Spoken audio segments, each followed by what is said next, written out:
Hello, and welcome to the first episode of Madaba Mondays. I'm your host, Paul Fischer, from the Cultural Antiquities Task Force at the U.S. Department of State. Over the course of the next few months, every other Monday, we're going to bring you a series of conversations about an exciting collaboration between Gannon and La Sierra universities, two NGOs, CyArk and Story Center, and the governments of Jordan and the United States. Today, I'd like to start by introducing you to some of the program partners and provide an overview to the project. Going forward, every Madaba Monday conversation will explore the project, the partners and participants, both American and Jordanian, Jordan's fascinating and rich cultural heritage, what makes Madaba so special, and how the project came about. Along the way, we'll also examine some more fundamental questions. What is cultural heritage? What cultural heritage means to different stakeholders in different places, and why it's worth protecting and preserving, and how. I'm now going to start sharing my screen.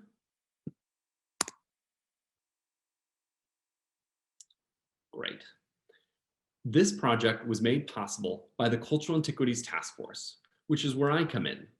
The Cultural Antiquities Task Force, or CATF, is an interagency body led by the State Department with close cooperation from the Departments of Defense, Justice, Homeland Security, the Interior, and the Treasury, seeking to protect international cultural heritage from looting, trafficking, and destruction.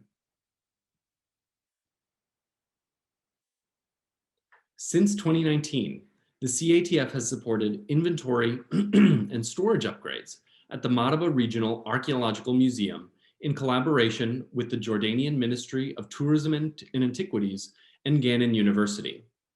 However, as the realities of the COVID-19 pandemic set in, and it became clear that the US-based archaeological team would not be able to travel, we had to put the inventory project on hold. At the same time, we also recognized that those in the local community who are dependent on tourism revenue for their livelihoods were adversely affected by the global freeze on travel. Madaba is home to the Byzantine Church of St. George, which houses the famous Madaba map, a mosaic map of the Holy Land. Tourists are also drawn to Madaba's many archaeological and historic sites, along with the museum.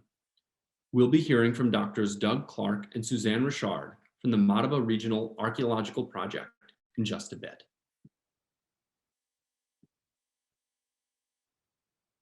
So in response, the project partners pioneered a novel program of training, professional development, and virtual tours of the Heritage Trail in downtown Madaba.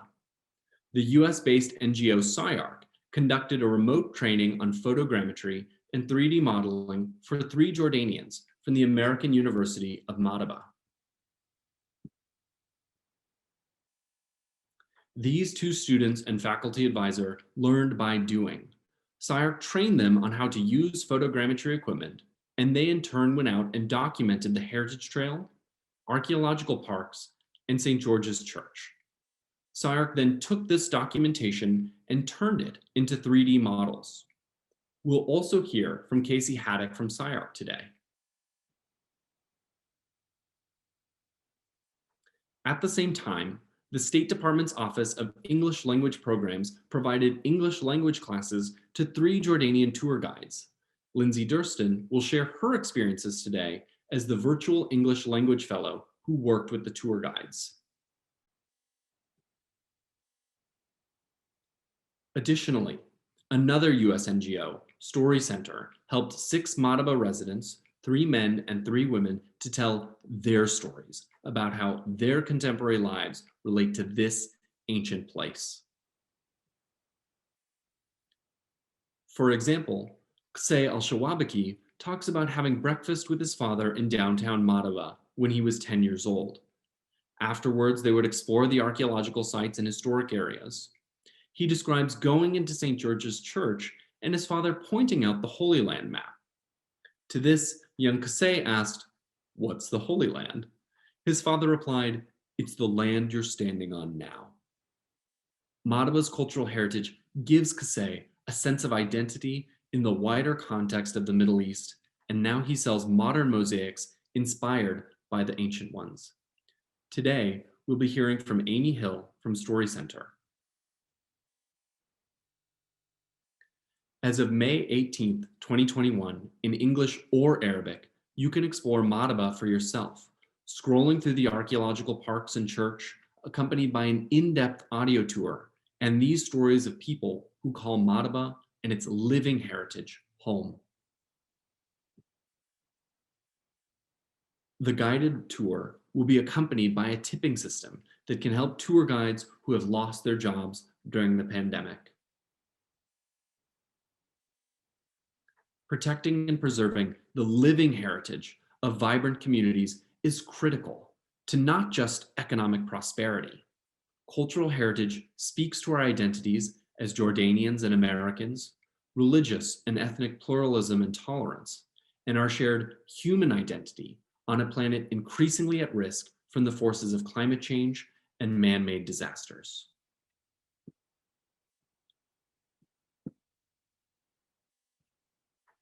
I'm now going to play for you a short video to give you a visual sense of Madaba and its rich cultural heritage.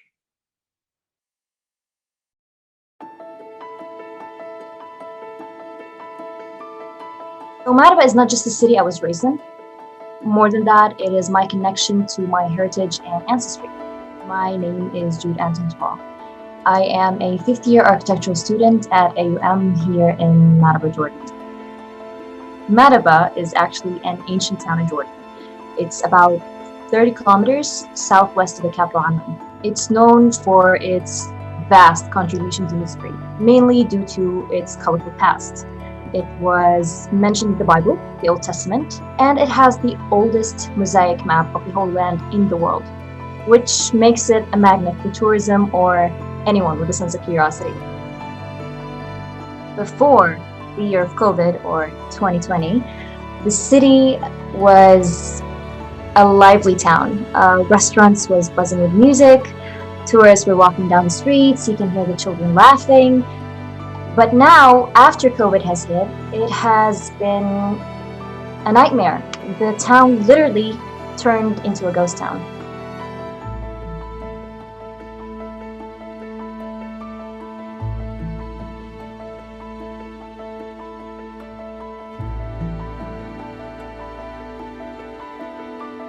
The training consisted of two parts: the theoretical aspect, which was conducted via Zoom seminars, and the practical aspect. The most important thing I learned was how to conduct a complete and thorough documentation of a site, how to use the tools we have available, how to be systematic and methodical in conducting the documentation, to always be prepared, have a backup plan, to adapt on site, and that teamwork makes the dream work.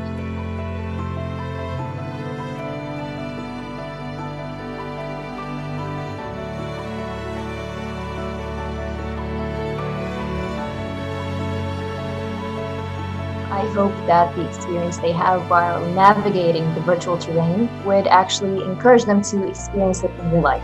And for those that cannot travel such distances, I hope that this experience will give them an outlet and a space to learn about their brothers and sisters all across the globe.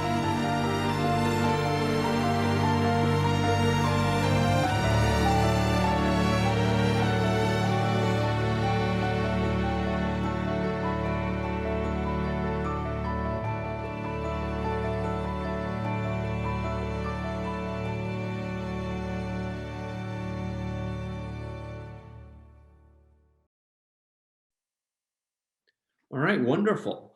Well, with that, I'd like to ask Doctors Doug Clark and Suzanne Richard from the Madaba Regional Archaeological Museum Project to turn on their cameras and unmute their microphones and join us. Wonderful. Well, great to see you both.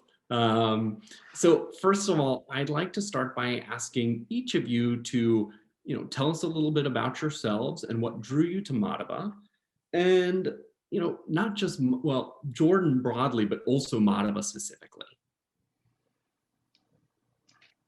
Should I start? I'd like to start, yeah. Okay, yeah, I will. Well, I'm Suzanne Richard, and I'm professor of history and archaeology at Gannon University in Erie, Pennsylvania. I've actually been digging for years.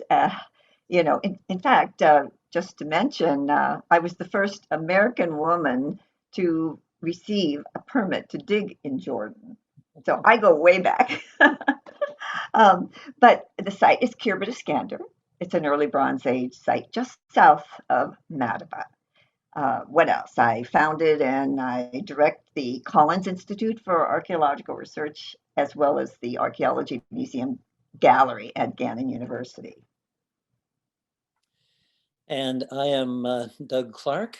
I am director of the Center for Near Eastern Archaeology at La Sierra University in Riverside, California.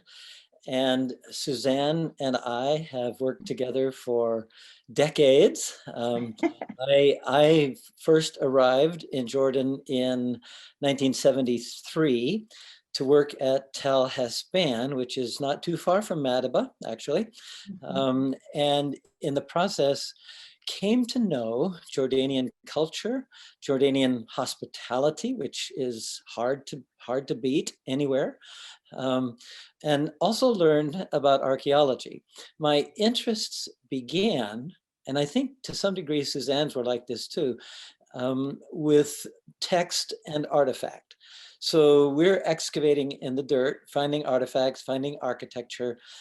What does this have to do, and how might it relate to texts?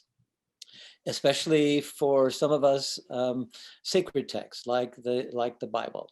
And so that those excavations at Hasban connected quickly with that. Suzanne's excavations at Khirbet Iskander, not quite so much. Named from somebody after, well, at the end of the Old Testament period, and inhabited before. So, and yours is entirely early Bronze Age. But I moved to another site, Tel El Ameri, and with the beginning of that project in 1984, we called our more broadly based project the Madaba Plains Project. Madaba was in our names, so we couldn't escape it. We didn't want to escape it. In fact, in my second season at Hasban, we stayed, and I don't know, Suzanne, where all you have stayed in Madaba, but we stayed in a girls' elementary school in the summertime on the outskirts of Madaba, which gave us a chance to become acquainted with Madaba from the inside. It was just absolutely terrific. Worked with this other project for several years, became particularly engaged with Madaba because all of our artifacts, all of Suzanne's artifacts, go to the current archaeological museum in Madaba. And so in the process, I was sitting in the Director General's office of the Department of Antiquities, 2006, and he said, we need some help. Help us digitize our records in Madaba, train our staff, and upgrade the museum. And it wasn't long before all of the project directors in the region were together thinking about this, and things changed over time, but at the same time, we kept moving. But it was in 2015 when Suzanne and a couple of our good Italian colleagues said, let's call ourselves something of a project, of a united project, of an international united project. And this also included Bassem Mahamid in Madaba, who was the director of the Department of Antiquities office there. And so that became the Madaba Regional Archaeological Museum project. And we have enjoyed funding from USAID and from the Ambassadors Fund and from the Cultural Antiquities Task Force, and could not be more grateful. It has been really exciting to be part of this. And Suzanne and I find occasions to get there when we can, and I think we'll be doing that fairly soon, we hope, given at least the decline of the pandemic's power. And looking forward to that and continuing our work in Madaba. I was just going to say, Doug's been stealing my thunder here. What drew me to Madaba, of course, was the dig, and we would stay in Madaba is my second home. There's no doubt about it.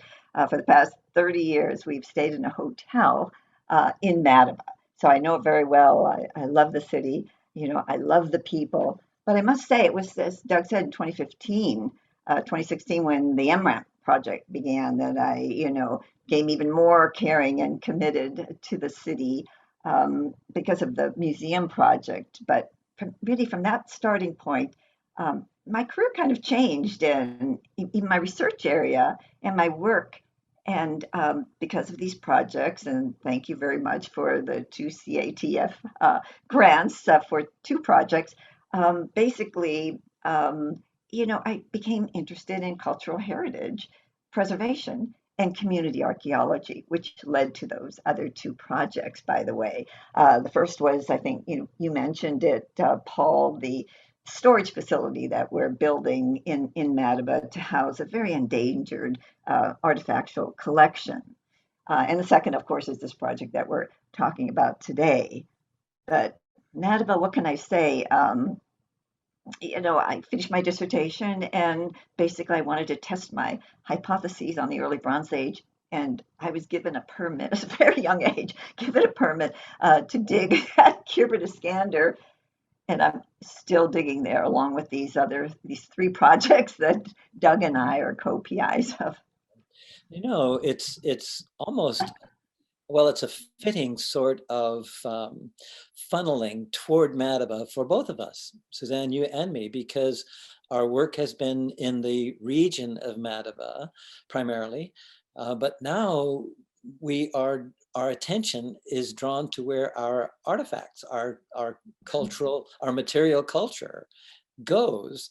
And it's in a way, you mentioned that we kind of discovered a lot about community archaeology and community engagement and so on.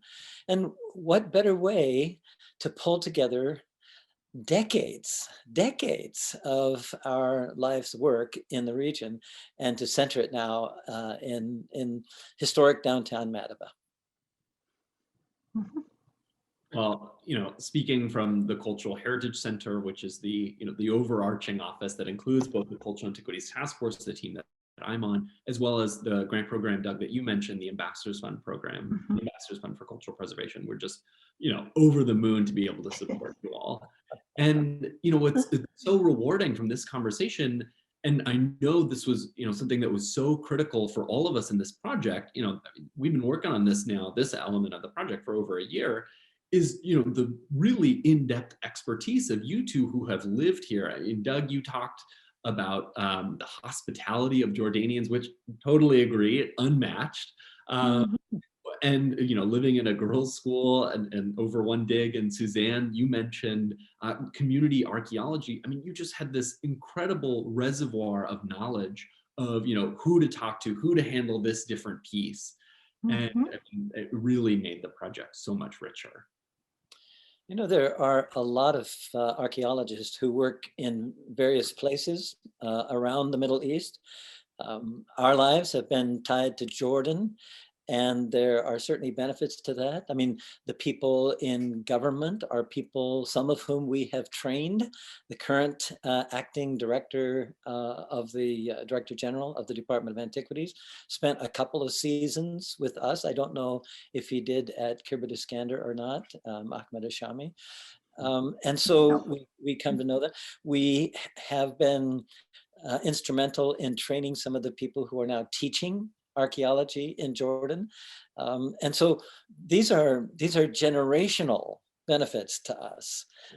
It comes back to bless us in ways over and over. So we are probably the greatest beneficiaries of all of this. I did not have the privilege to visit Madaba when I was in Jordan. I was working at an archaeological site in Kacey up in the north in the state of Idlib. But can definitely speak to that just feeling so warmly welcomed, just the grace of the Jordanians who welcomed me into their home. And to your point about the wider region, the Middle East and North Africa, as a Peace Corps volunteer in Morocco, I learned way more than I was able to, ever sort of give back as a youth development volunteer. But so, for those of us who have only been able to visit Madaba through the power of the model, can you give us a deeper sense of what are some of the other things that we would see there, smell, taste, touch, really try and give us a sensory tour of the place? It's such an interesting question. I love that question. I mean, but for me, the first thing that comes to mind, are the wonderful smells of Middle Eastern cooking wafting through the air, the falafel, and the shawarma. But it's just the hustle and bustle. You've been in Middle Eastern towns. The honking, lots of honking, and the storekeepers and the tourists, and of course church bells and the muezzin calling to prayer, people to prayer 5 times a day. I so miss it. And as Doug said, we're going back July 3rd, hopefully, if all goes well. And I just can't wait. In fact, in my mind, I can smell and hear and see all of these things. I would have to say too that it is truly a sensory immersion. And it's a Middle Eastern one. I mean, one could go to places in the capital of Amman and never really pick up what you do on the streets of historic downtown Madaba. The other thing is that when we are wandering, and we don't have to wander far from the Archaeological Park West, Madaba Archaeological Park West, to bump into people whose relatives we are studying, whose ancestors we are studying. And I'm going to prompt Suzanne here. I actually thought that Suzanne might jump into this first, but Suzanne always stops at a particular shop on the street, just what, a couple 100 yards or so from the entrance to our site, with a longtime friend who is selling what kinds of things, Suzanne? Carpets? Carpets. Every time I go there, I come home with, well, the one you see on the wall, I didn't buy it there, but wonderful embroidered pillowcases and carpets and things like that. And his name is Yusuf. He hugs you when you come in, and he serves you tea. And when we're on the dig, we bring all the students. In fact, they go there themselves because he wants to talk with them. This is to me Madaba. I mean, really, it's just amazing because I've been in many countries around the world and Americans weren't so welcome. But literally, you're walking down the street in Jordan and somebody will say, "Welcome, Americans." It's incredible. It's a fantastic place. I'm so glad this project then can make more people aware of its treasures. The whole notion of ahlan wa sahlan, welcome. Yes. It's easy to be family. I mean, that's kind of what that translates out to be. Mm-hmm. And to walk down these streets, another one of our good friends who is one of the storytellers, Ghalib Oemrain. Mm-hmm.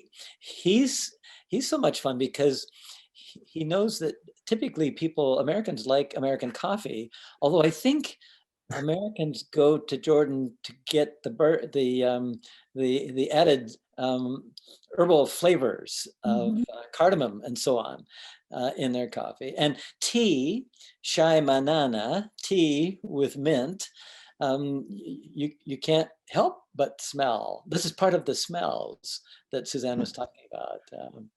Yeah, the only problem is, and it's not really a problem, but you try to speak Arabic and you want to practice, but really everybody wants to practice their English. A lot of people do speak English anyway, so really we speak English in Jordan, unfortunately. Most of the time. So you've painted a very rich picture, I think, of the smells of shawarma, or Doug, what we would call in Morocco ateb nene, mint tea, or the sounds of the hustle and bustle, or English and Arabic. Thank you. So I mean, we could spend the entire time just the three of us.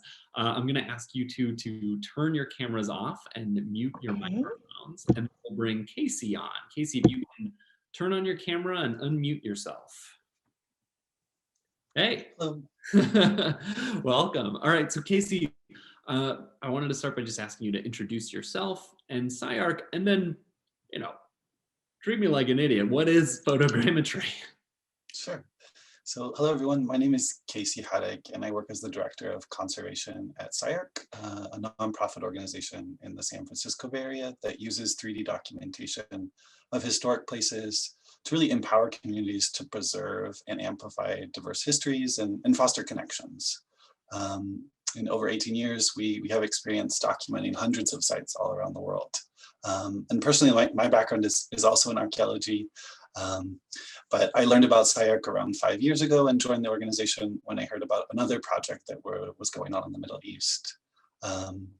So really, like, what our mission is to share the ways that 3D documentation can support conservation and inventory activities, as well as share these places with the public through interactive experiences. And the data you see in the Madaba experience was all collected by professors and students, like you mentioned, from the American University of Madaba, who used this process called photogrammetry to document the 3 sites.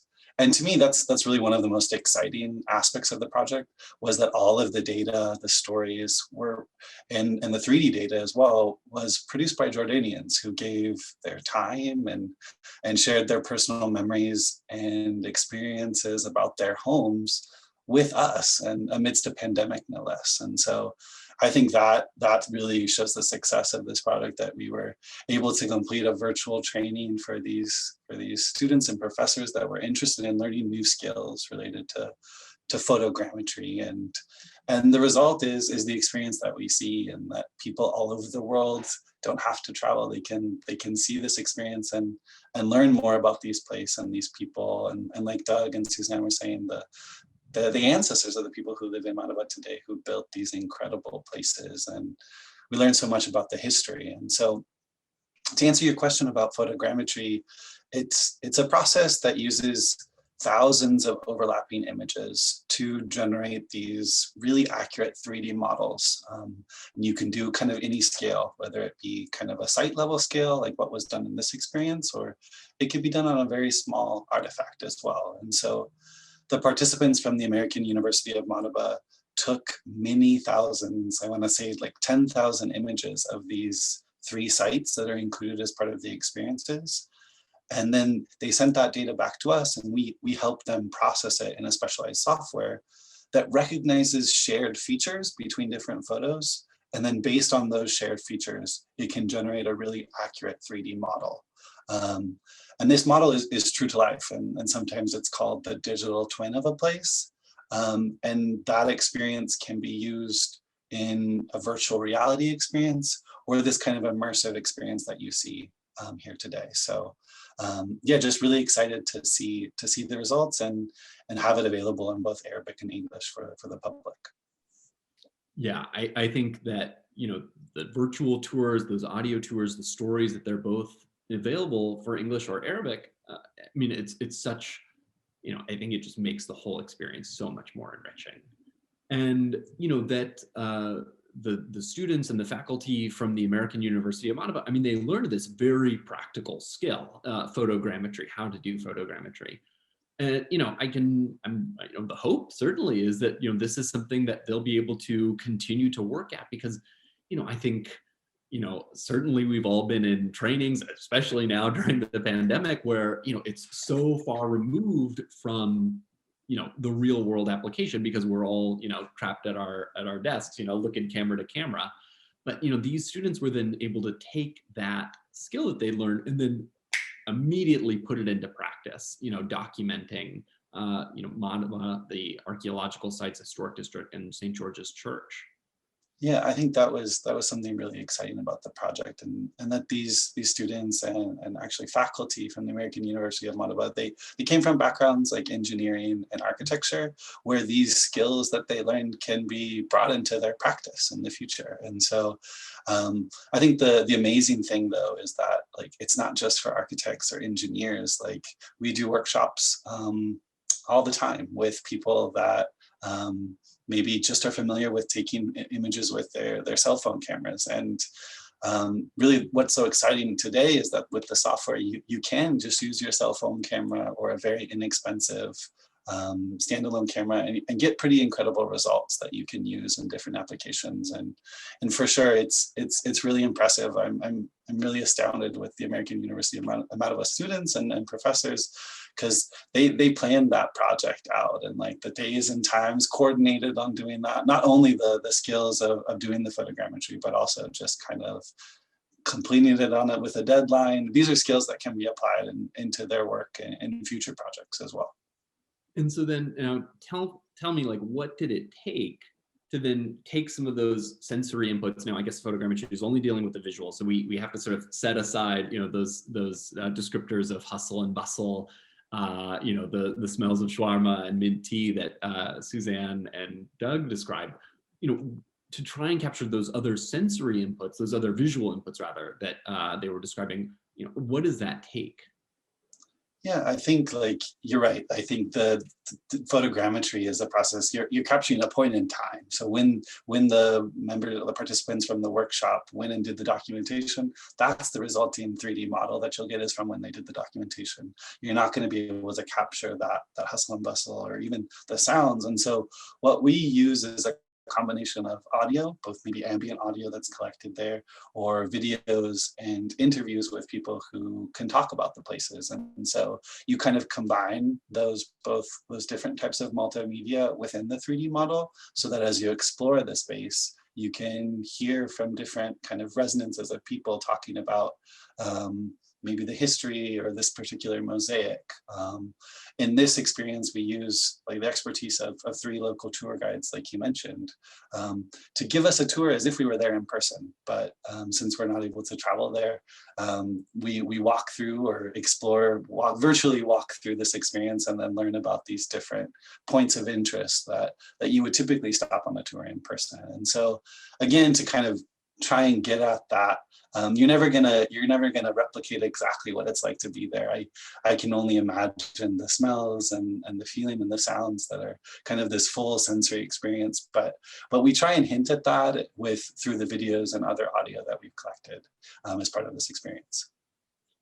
Yeah, I think that added context of the stories and the virtual tours, or the audio tours, it just made the whole experience so much richer. And yeah, I mean, speaking for myself, and it sounds like Doug and Suzanne too, and I'm sure you as well, like we're all chomping at the bit to be able to travel, at all, but also, that Jordan will be reopening soon, and hopefully we'll be able to go and see this place that we've been able to document. Yeah, I think that's like definitely the hope that we have with these kind of experiences, and they inspire people to travel there in person and see what it's like, and maybe learn more about the different features that they kind of just scratch the surface on like going through this experience, and just like maybe gets people excited about it, visiting these places, maybe going on a tour with these guides themselves and hearing from them in person about the importance of this place. Well, I can't wait. And so now I'm going to ask you to turn off your camera and mute your microphone. And now we're going to hear about some of those stories. Amy, if you can turn on your camera and unmute your microphone. Hey. Amy, so I wanted to ask about, if you could give us a little bit about your background and Story Center, and then, try and sort of break down this art and science of storytelling for us. Sure. Thank you so much. It's really great to be here with everyone talking about this collaboration. So I've been working with Story Center for more than 15 years now, mostly focusing on international women's rights and human rights storytelling, and on ethical and trauma-informed approaches to supporting the public sharing of personal stories. And Story Center is a small nonprofit like CyArk, based in the San Francisco Bay Area, but working globally. And our mission is to create spaces for listening to and sharing stories to help build a just and healthy world. And we do this in community-based participatory storytelling workshops, where storytellers themselves learn to identify, craft, and tell meaningful stories rooted in their own direct experiences. And while we have a number of curricular approaches and teaching tools, all of them prioritize first-person voice and group process. And so this means that we support storytellers in speaking from their own point of view and zeroing in on very specific moments from their own lives, rather than on, for instance, training people to tell more general stories about other people in third person. And we've seen that there's something really special that happens when you bring groups of people together to tell and witness stories. That doesn't happen in a kind of one-on-one traditional interview format, or in a more extractive approach to storytelling or filmmaking. So for our workshops, we provide simple story prompts to jog people's memory. And we use a show, don't tell approach. Maybe many viewers have heard that phrase before, but it's really geared towards bringing out intimate moments and being able to craft stories that bring out lots of sensory details. We've been hearing about sensory details already. And so over our 20-year history, we've worked in probably more than 50 or 60 countries globally, but this has been our first project in Jordan, although of course conducted online as we had to shift all of our work to the virtual realm during the pandemic. Thanks for that description. And it's so interesting about the power of storytelling to, elucidate or bring to light in some way, very personal stories. Doug and Suzanne mentioned Halaboremrim at the top. Somebody whose ancestors, not so distant ancestors, lived in sort of some of these same archaeological sites that we're looking at, and you can explore now in the model. I think he describes, sort of having a picnicking, sort of around the mosaics and, sort of trying to balance, the mosaics as a backdrop, but also being a steward of this site. So, I wonder what you think of, or what you think sort of these stories added to the model. I feel like the storytelling piece added just this lovely personal touch to the project, one that kind of really centralized everyday experiences like what you describe of people living in and near Madaba, to just, give a flavor of what it's like to grow up and make a life in this very particular place. And of course, while the historical context is key, creating kind of a more intimate entry point into the site through the inclusion of these real life everyday stories, I feel can help engage audiences beyond those who might already have an interest in archaeology or history. And, the stories not only bring to life the realities of, like you said, coexisting with these incredibly important sites, they can also prompt visitors and viewers to then reflect on their own precious memories of place and home and sort of create a connection between the local residents and the viewers. So, I gave Kacey al-Shawabaki's story during the top, and I mentioned Halaboremrim. I mean, there were 4 other stories I can think of. I'm trying to remember her name. I think it's Amal Khalid, maybe, who describes sort of this game of Sata and sort of juggling these stones, which then only on a field trip to Madaba she learns is are mosaic stones. And now she works at that same museum where Doug and Suzanne work, the Madaba Regional Archaeological Museum. Do you have a favorite story from the ones that we recorded and captured? I love the one that you mentioned, just that idea of her playing this, simple game with the mosaic stones.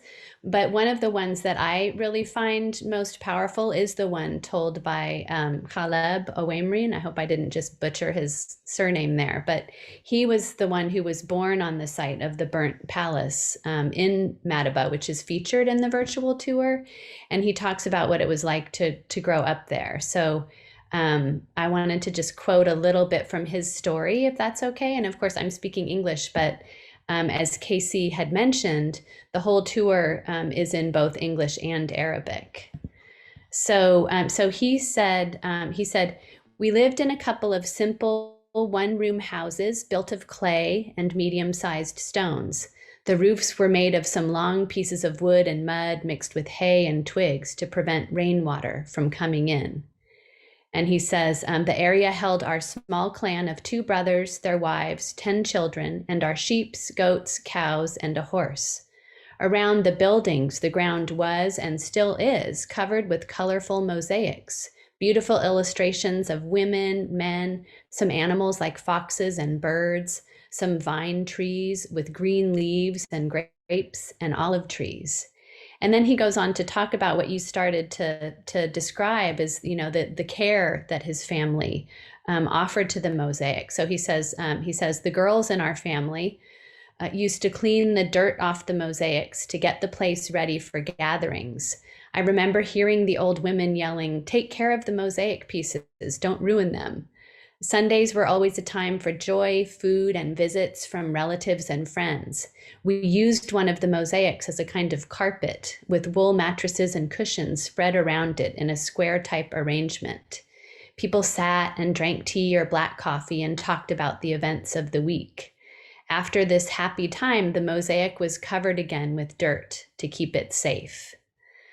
And then he also goes on to talk about how the mosaics inspired some of his family members to weave carpets with similar colors and patterns. And I just love his story because you feel so invited into that scene. It's almost like you're gathering with his family there. And, this is what can make the storytelling so powerful for a project of this kind, because it complements the virtual tours by bringing to life in more human, everyday terms, what it's like to live there.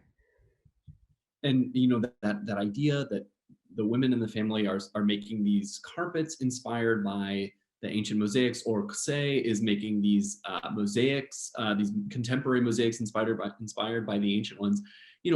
You can tell just how much this cultural heritage is living. It's still very much a part of their everyday life, both in, sort of the way it manifests itself in built or, object collections, but also in intangible ways. It's so incredible the way it permeates everyday society. It's true. It's really great. All right, so with that, Amy, thank you so much. I'll ask you to turn your camera off and mute your microphone. And Lindsay, if you can join us here, last but not least. Perfect. Hey, how's it going? Good, thanks. All right, so Lindsay, I just wanted to ask if you could introduce yourself and the Virtual English Language Fellows program that allowed you to work with the tour guides and storytellers. And then, what was it like working with them? I mean, I can imagine, I did some English teaching as a Peace Corps volunteer, but, I was able to do that in person. I can't imagine what it was like doing it virtually. Well, first of all, thank you, Paul. And I've really enjoyed collaborating with everyone on this project. So I was an ELF in Jordan, which is an English language fellow, and I taught English at Yarmouk University almost 2 years, but then unfortunately I was evacuated because of COVID.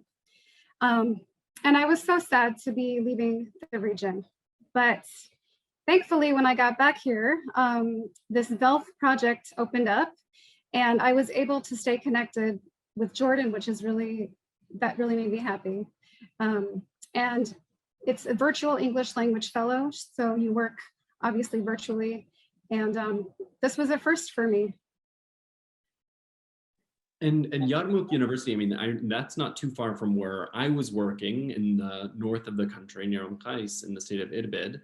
But then, Madaba, I would imagine, is completely different. And I think you said you had visited Madaba maybe Yes. when you were living in Jordan. So, what was it like trying to sort of translate some of those cultural things that you were learning and then, do that virtually? And what was similar or different in Madaba versus in Yarmouk? Well, the whole region is so rich with history, and archaeology is not my subject area, but I'm still very, very interested in it. But when I visited Madaba, it was just a very general kind of trip. I didn't really hone in on details, and I just got a big picture of what the city was. Everything Suzanne and Doug mentioned, like the sights, the smells, I can see all of that, and it just comes back to me like in waves, But I think the thing that stands out to me is visiting St. George's Church, where you can see the oldest mosaic map of the Holy Land. And Fuad, one of the tour guides, he gave a great explanation of this map in the virtual tour. So I think making those connections with what I had seen there and then working on this project was really a highlight for me.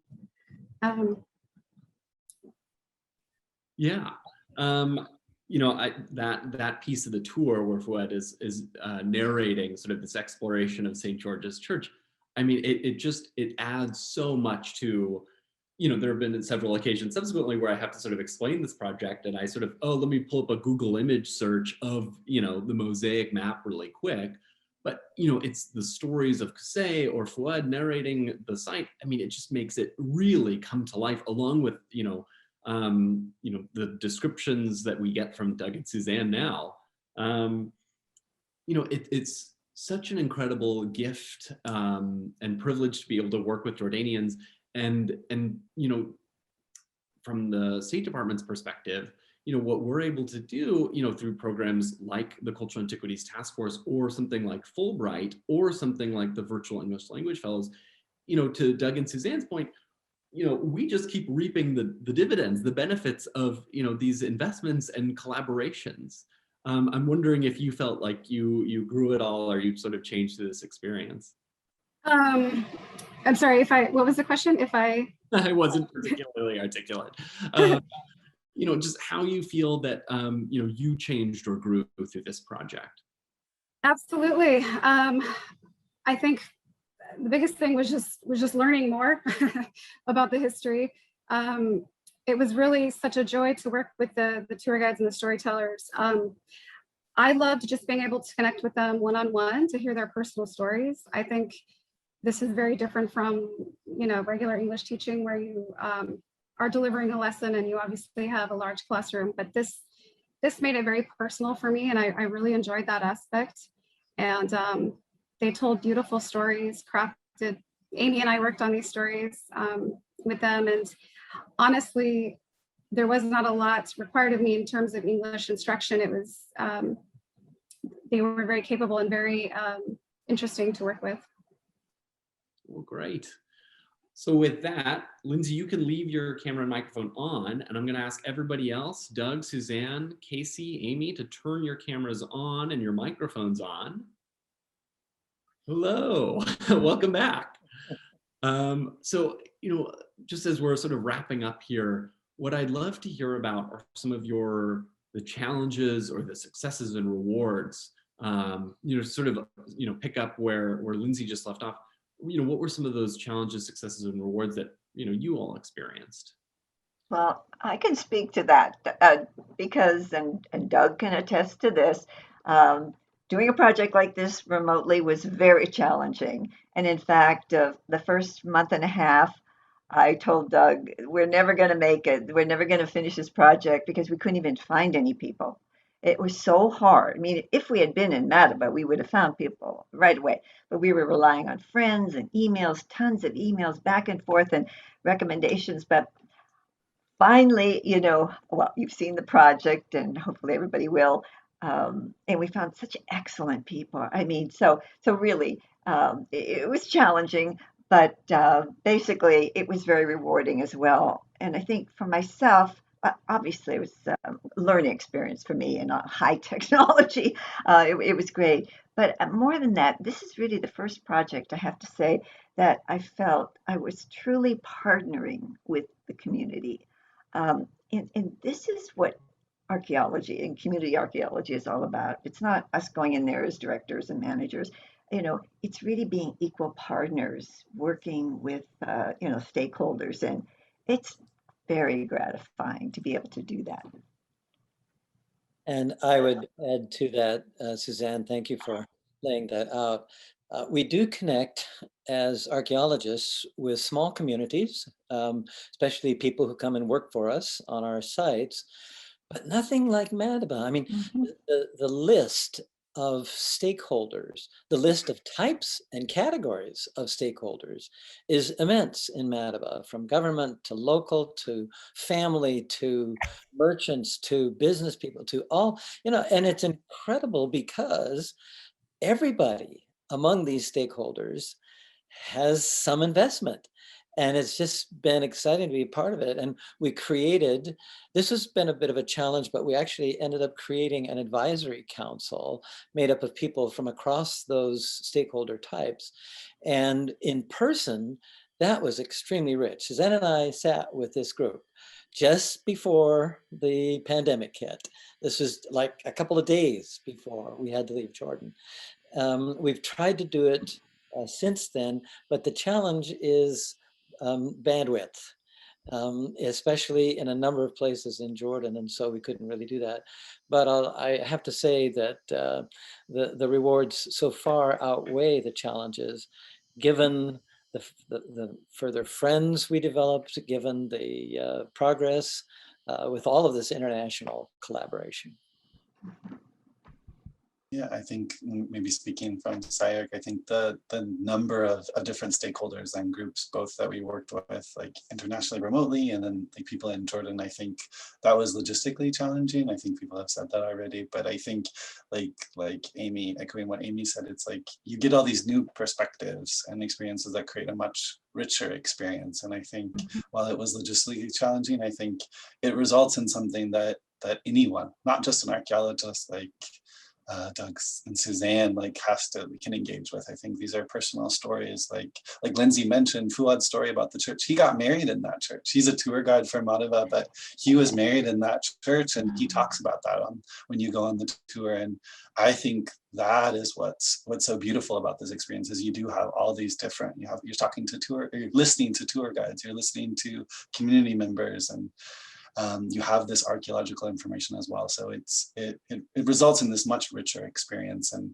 I think when people know about all these different layers of meaning and importance that cultural heritage has, they care a lot more about protecting it and ensuring it's around for future generations. And I think that's what's so exciting about this. And you see, it's not just a beautiful place to look at. It has all of these different layers of meaning to different communities and different people. And that's kind of what archaeology and protecting history is about. And so that's what makes me excited about this project for sure.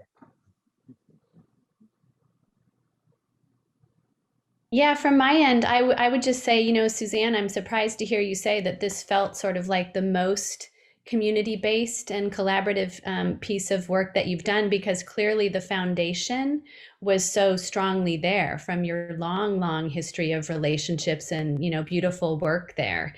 I don't think the storytelling workshop could have come together without that. And in fact, you both were so instrumental, you and Doug, with saying, oh, well, try texting or try WhatsApping this person, and, this person can call this person, and just with the scheduling and, those relationships really eased that logistical piece. And then in terms of rewards, I would just say from my end, kind of echoing what Kacey said, like, it was so sweet to hear the depth of feeling that people really had about how moved they were to have grown up in this place, and how deeply informed their lives were from being there. Like the especially the women who talked about taking the school field trips to the local to the museum, and how that really has shaped their subsequent educational and career journeys. That was just so touching to hear. So I love just the holistic nature of the whole project.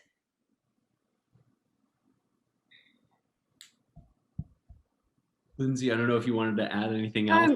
No, I agree with what everyone has said. I think for me, the biggest reward was just, again, staying connected with Jordan and through this pandemic. And I'm just dreaming of getting back there to Madaba. I know I've been twice. I'm very lucky, but getting back a third time. And I think, though, that the tour that they made really came to life for those who can't visit in person. So I think it offers that for sure. Yeah, I'm ready to go back. Let's see, when was that? I was there the summer of 2019. So it's been a while for me now. Yeah. And so, the Cultural Antiquities Task Force and the Cultural Heritage Center and the Ambassadors Fund for Cultural Preservation, these are efforts by the US government explicitly concerned and dedicated to the protection and preservation of cultural heritage. So, I just wanted to sort of get each of your takes on what cultural heritage means to you. And then, if you're thinking about it all, your role, as a protector or working to preserve cultural heritage in Madaba or someplace else? Yeah, I was thinking about that. I mean, it's what a topic. It's great. I mean, my role in cultural heritage as an archaeologist, I love the ancient past and I love Jordan. But really, I'm honored to have played a role in preserving, Jordan's fantastic legacy. I truly am. And especially this project, that integrates these different voices and different interpretations and memories, into the cultural narrative. I just have to say, really, I've gotten so much from Jordan as an excavator. I've made my career and my reputation on my dig and my work in Jordan. So these cultural heritage projects really enable me, I feel, to give back, to give back to the country and to the people and really, but at the same time, as we're protecting and preserving their heritage, I feel this link and this connection with the people because I'm sharing their cultural heritage, which I feel is my cultural heritage too. This grand, wonderful inheritance from the past. I used to, over 40 years of teaching archaeology, my definitions of archaeology have changed, and I continue to add terms. It used to be the recovery, analysis, and interpretation of ancient human cultural remains. But then we had to add preservation. It's not that we had to add it, we really needed to add it to make what we do complete. It's as Suzanne says, that this is actually, it is giving back. And it's not just giving back in terms of preserving what we love about Jordan. I mean, our heads are in the past, let's face it, that's what archaeologists do. But preservation, and especially community archaeology and presenting, these are elements that bring us into the modern world and into the current situation and into even the economy of Jordan. I mean, community archaeology does preserve the past, but it also protects the present and the future. At least that's what we hope happens, so that cultural heritage is really a public asset that benefits the local community, as well as protecting our understanding of the past. Something that, oh, sorry, go ahead, Lindsay. Go ahead, Kacey. No, please. I think it's just our responsibility as well to share the cultural heritage, because I know for me coming home, so many people don't even know where Madaba is. They don't know of these sites. And I think it's part of our job to inform and share these parts of the world. And I think, like when you think of Jordan, you think of Petra, Wadi Rum, the Dead Sea. These are all great places, but they don't get enough attention. And I think just creating awareness and showing the true gift of that area is what it means to me. And I'm really, really blessed that I've been able to be there and see it.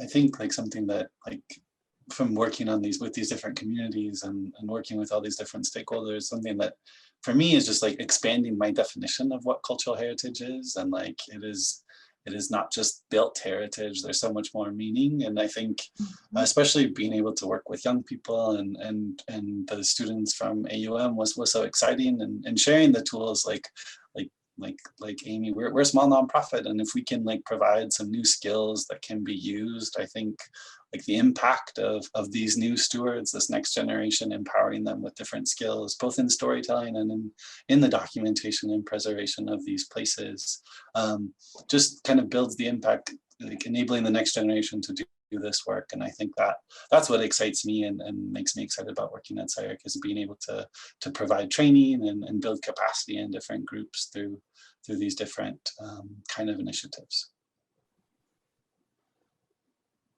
Yeah, that's beautiful. I mean, I would pick up on pieces of all of that, but I think what sticks out the most for me in terms of you know, our role at Story Center with historic and cultural preservation is just that the preciousness of making everyday stories relevant. So making the culture and making the place relevant to what's happening today and to the people residing there today, and framing them in a way that, you know, really inspires the current and the next generations to continue that work of preservation. And like you said, Suzanne, I just felt so humbled, you know, to be able to share the space with those storytellers who took their time in the evenings with us when, you know, the world was a little bit bleak.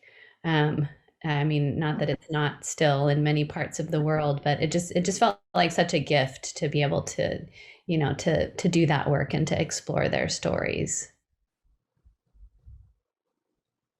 And, you know, again, just to reiterate so much of what's already been said, Suzanne, what you said about global inheritance, I mean, it is such a, you know, an incredible thing that we've been able to experience through this model. And I'm just so grateful to all of you for having helped bring it to life, because, you know, and then Doug, what you said, you know, this community archaeology piece, you know, it's not just about protecting the past, but yeah, the present and the future. And so, you know, going forward and in future episodes of Madaba Monday, we'll get to hear from some of those community members who we were able to work with in Madaba.